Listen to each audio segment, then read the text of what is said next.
Pada waktu Herodes menjadi raja wilayah Yudea, ada seorang imam bernama Zakaria. Ia termasuk rombongan Imam Abia.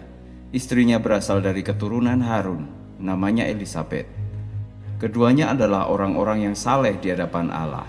Mereka hidup menurut segala perintah dan hukum Tuhan dengan tidak bercacat.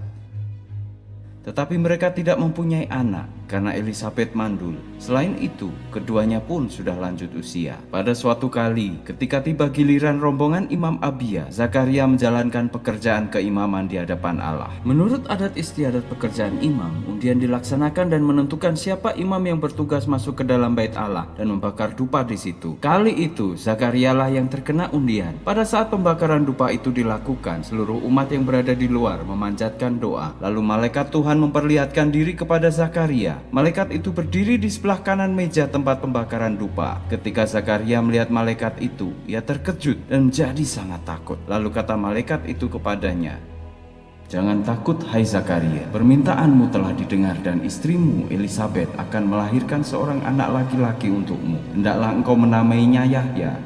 Engkau akan berbahagia dan bergembira, dan banyak orang pun akan senang dengan kelahiran anak itu. Ia akan menjadi orang yang besar pada pemandangan Tuhan. Ia tidak akan minum anggur atau minuman keras, dan ia akan dikuasai oleh Roh Allah sejak dalam rahim ibunya. Ia akan memimpin banyak orang dari Bani Israel kembali kepada Allah, Tuhan mereka. Dengan roh dan kuasa Nabi Ilyas, ia akan berjalan mendahului Tuhan untuk membuat hati bapak-bapak berbaik kembali dengan anak-anaknya, dan orang-orang durhaka kembali kepada hikmat orang-orang benar. Dengan demikian, ia menyiapkan bagi Tuhan suatu umat yang layak baginya." Maka kata Zakaria kepada malaikat itu, "Bagaimana hamba dapat meyakininya? Hamba sudah tua dan istri hamba pun sudah lanjut usia." Maka jawab malaikat itu, "Aku ini Jibril yang selalu siap sedia di hadapan Allah. Aku diutus untuk berbicara kepadamu dan memberitakan kabar baik ini kepadamu. Ingatlah, semuanya akan menjadi kenyataan pada waktunya.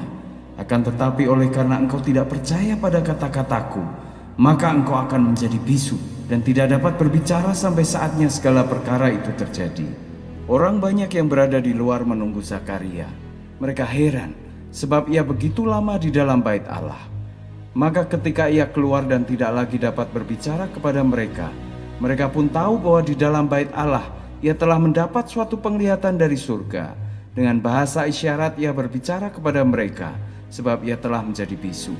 Setelah hari kerjanya berakhir, pulanglah ia ke rumahnya.